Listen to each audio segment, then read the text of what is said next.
ऐसी परिस्थिति की किस सीमा पे हम मांगेंगे कि अब इलाज नहीं हो सकता है, क्योंकि वो डॉक्टरों ने ब्रांडेड घोषित किया। जी जी वो पैनल कितने स्तर का उस पर चेक किया जाए है पहली चीज दुरुपयोग का। जी, दुरुपयोग से बचने के लिए पहली चीज जो कोर्ट ने कहा है, जो कॉमन कॉज 2018 का जजमेंट है, उसमें कहा गया है कि बीमारी ऐसी होनी चाहिए कि आपका कोई इम्प्रूवमेंट ना हो। तो कोई भी अगर पैसी यूथेनेसिया के लिए कोर्ट में जाएगा या अपने माता पिता को या बच्चे को सच में दुरुपयोग करके मारना चाहेगा, तो सबसे पहले उसे दिखाना पड़ेगा कि इसका कहाँ एक्सीडेंट हुआ है। मिडिल ईस्ट में हालात इतने विस्फोटक हो चुके हैं कि दुनिया को एक और बड़े युद्ध का डर सताने लगा।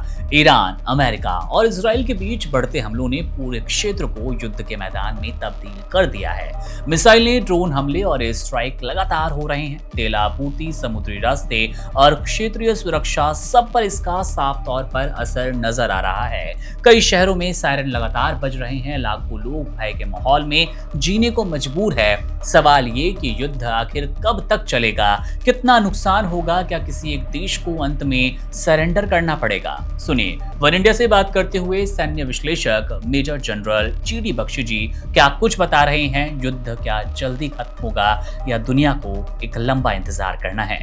और चाइनीज जो है वो पे बैक कर रहे हैं फॉर यूक्रेन। यूक्रेन ने, अमेरिका ने काफी सारे हथियार सप्लाई किए थे, missile targeting data intelligence supply किया 4 साल, काफी दुख दिया रूस को।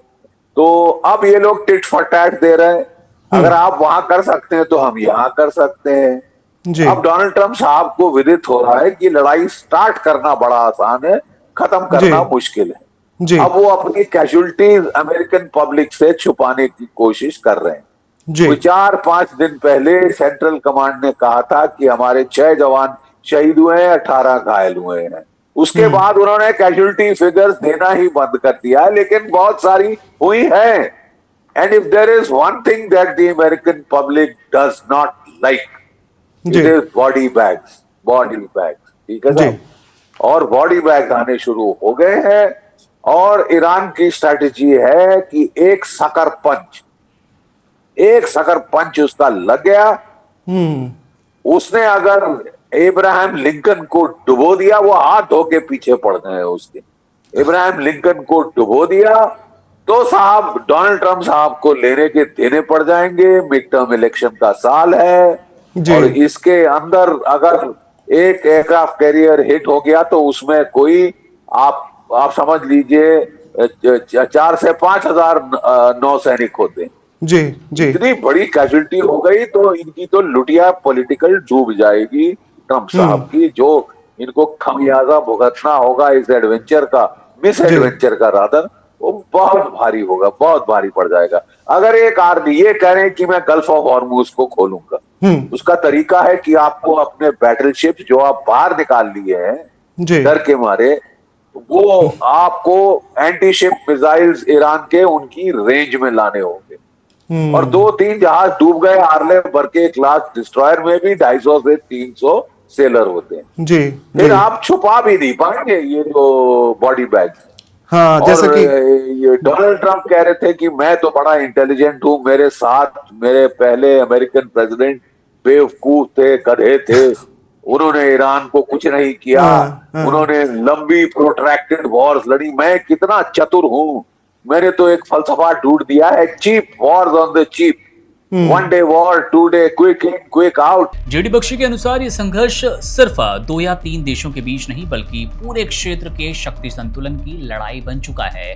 मेजर बख्शी के मुताबिक अगर युद्ध इसी तरह से बढ़ता रहा तो कई हफ्तों से लेकर कई महीनों तक ये पूरा संघर्ष चलेगा। युद्ध की शुरुआत तब तेज हुई जब अमेरिका और इजराइल ने ईरान के सैन्य ठिकानों पर बड़े हमले किए। इसके जवाब में ईरान ने मिसाइल और ड्रोन से पलटवार किया। इसके बाद हालात तेजी से बिगड़ते गए और मिडिल ईस्ट के कई इलाके तनाव की चपेट में आ गए।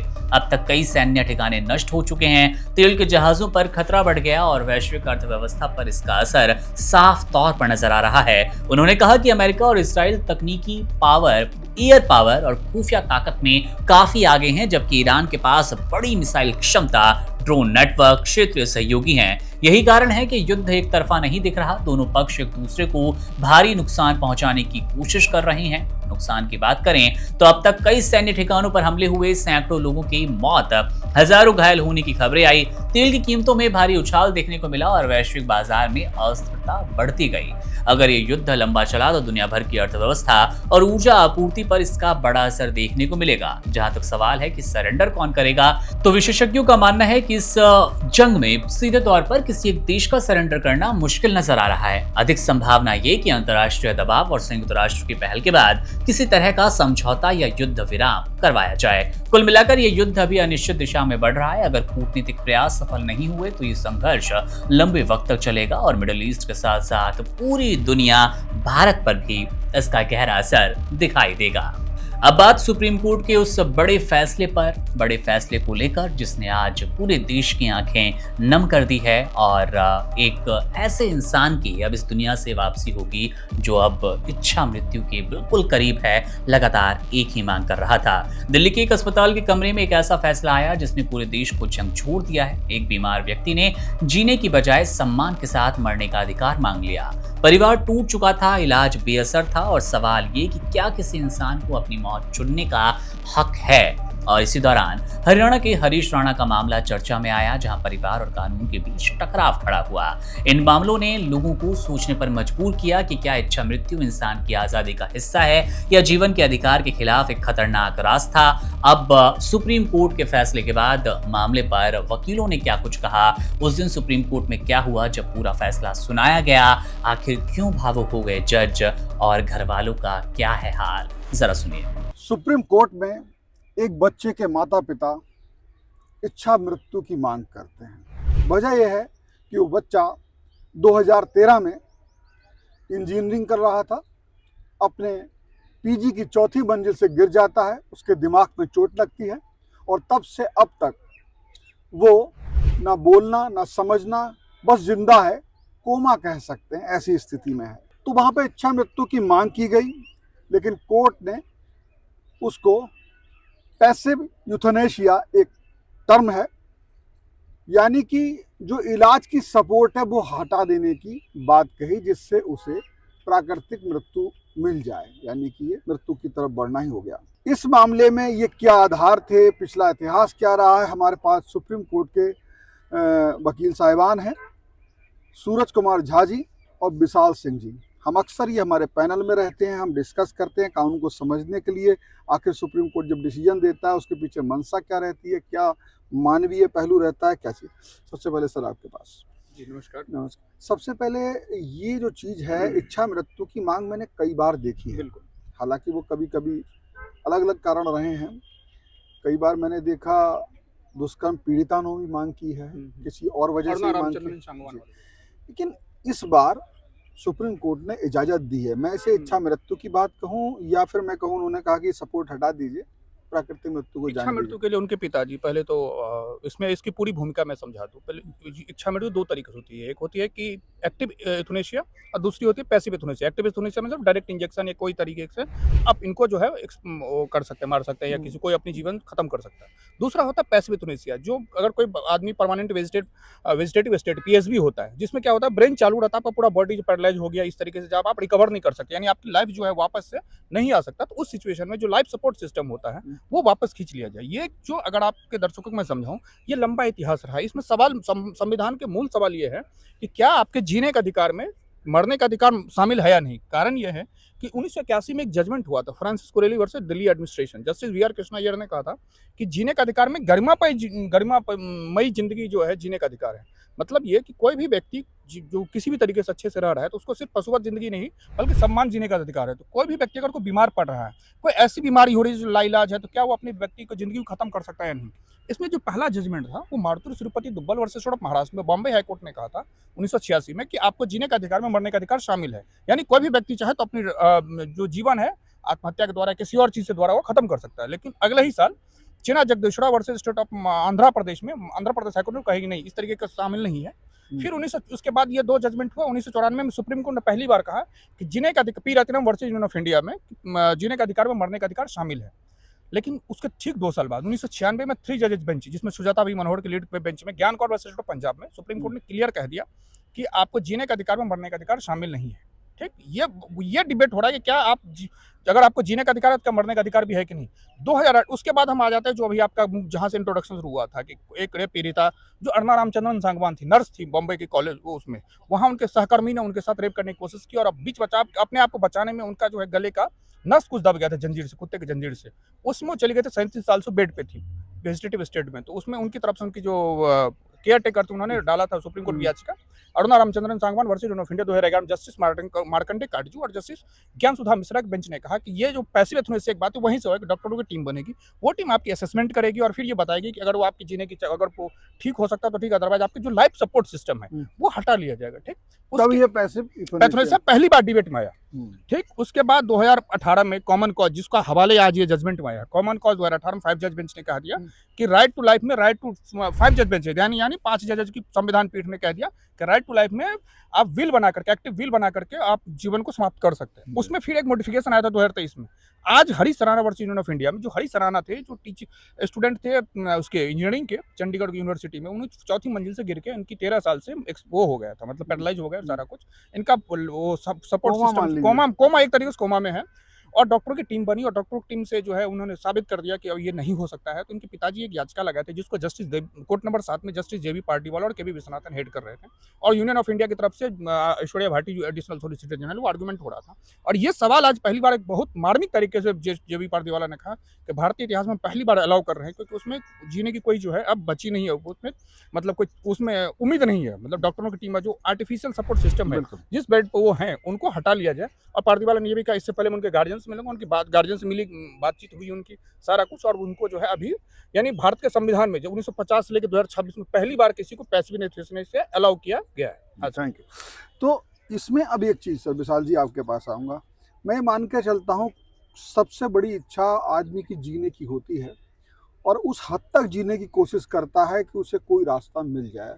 और हम सब भी अपने परिजन कहीं कुछ होता है तो जान बचाने की कोशिश करते हैं। ईश्वर ना करे किसी के साथ ऐसी स्थिति आए कि उसे अपने परिजन की जिंदगी खत्म करने के लिए फैसला लेना पड़े। लेकिन ये बड़ा होगा, 13 साल से बच्चों को संभालना, उनकी अपनी औलाद, बच्चा क्या किया होगा वो दर्द वही जानते होंगे। अब अपने बच्चे को वो अपने से दूर जाने देंगे। लोग मिट्टी फोटो संभाल के रखते हैं, क्या परेशानी रही होगी। लेकिन मेरा यहाँ सवाल ये है, क्या इस कानून का फायदा, ये तो पिता थे माँ थे, वो तो अपनी ज़िंदगी बच्चे की नहीं लेंगे जब तक वो ज़रूरत नहीं लगेगी, उन्हें ऐसा नहीं करेंगे। क्या ये जो आदेश हुआ है इसका आगे इम्प्लीमेंट और दूसरे लोग करेंगे तो उन्हें क्या क्या कदम जरूरी होंगे? जी देखिए, बहुत ही अच्छा सवाल आपने कहा है और इसके लिए आज इसी जजमेंट में ऑनरेबल कोर्ट ने सभी हाई कोर्ट को यह आदेश दिया है कि अपने डिस्ट्रिक्ट कोर्ट में एक सर्कुलर जारी करें, उस सर्कुलर के द्वारा अपने यहाँ मेडिकल का पैनल का गठन करें और वो पैनल ऐसे तमाम लोगों को जो पूरे देश में इस तरीके की बीमारी से जूझ रहे हैं जिनमें कि कोई एक्टिव इम्प्रूवमेंट नहीं आ रहा है उनके हेल्थ में, उनके लिए प्राइमरी मेडिकल असिस्टेंट फिर सेकेंडरी मेडिकल असिस्टेंट और दोनों बोर्ड जब अपना निर्णय देगी उस निर्णय के आधार पर उनका जो ये लाइफ सपोर्ट सिस्टम है, जिसे वेंटिलेटर भी कई जगह कहा जाता है, अगर उनके माता पिता चाहेंगे तो वो लाइफ सपोर्ट सिस्टम हटाकर उन्हें एक्टिव जो है यूथेनेसिया और पैसिव यूथेनेसिया में भाग लेने के। वकीलों ने साफ तौर पर बताया कि कोर्ट में बहस का केंद्र ये था कि संविधान का अनुच्छेद 21 और जीवन व्यक्तिगत स्वतंत्रता की बात करता है, लेकिन क्या इसमें सम्मान के साथ मृत्यु का अधिकार शामिल होगा।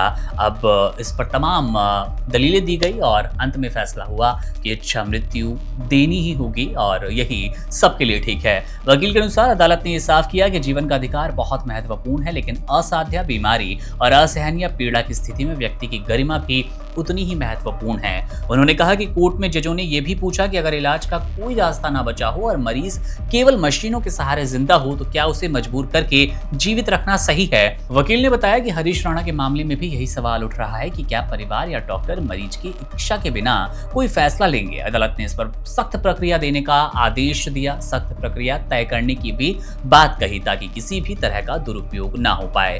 कोर्ट ने कहा कि इच्छा मृत्यु के मामले में मेडिकल बोर्ड की राय, परिवार की सहमति और न्यायिक निगरानी बेहद जरूरी है। उन्होंने यह भी बताया कि अदालत ने स्पष्ट किया कि सक्रिय इच्छा मृत्यु यानी कि किसी को जानबूझकर दवा देकर मौत देना अभी भी गैर कानूनी है, लेकिन कुछ परिस्थितियों में निष्क्रिय इच्छा मृत्यु यानी कि जीवन रक्षक उपचार हटाने पर विचार किया जा सकता है। इस फैसले ने भारत में इच्छा मृत्यु की बहस को एक नई दिशा दी। ये तय किया कि जीवन के साथ साथ व्यक्ति की गरिमा भी संविधान में एक महत्वपूर्ण जगह रखती है। और अंत में बात देश की संसद की। संसद जहां पर लगातार हम देख रहे हैं पिछले कुछ दिनों से बहस का अड्डा बना हुआ है। अविश्वास प्रस्ताव जो कि ओम बिरला को लेकर आया था, उस पर सब अपनी राय रख रहे हैं, सांसद अपनी टिप्पणियां कर रहे थे और अंत में नतीजा आ चुका है। लोकसभा स्पीकर के खिलाफ अविश्वास प्रस्ताव ध्वनि मत से खारिज कर दिया गया है, यानी कि ओम बिरला स्पीकर रहेंगे और आने वाले दिनों में आपको संसद में एक बार फिर नजर आएंगे। तो ये थी आज दिन की बड़ी खबरें जिनका जानना आपके लिए, हमारे लिए और देश के लिए है जरूरी। मेरा नाम है मुकुंद। तमाम बड़ी अपडेट्स के लिए आप बने रहिए वन इंडिया के साथ। शुक्रिया। Subscribe to One India and never miss an update. Download the One India app now.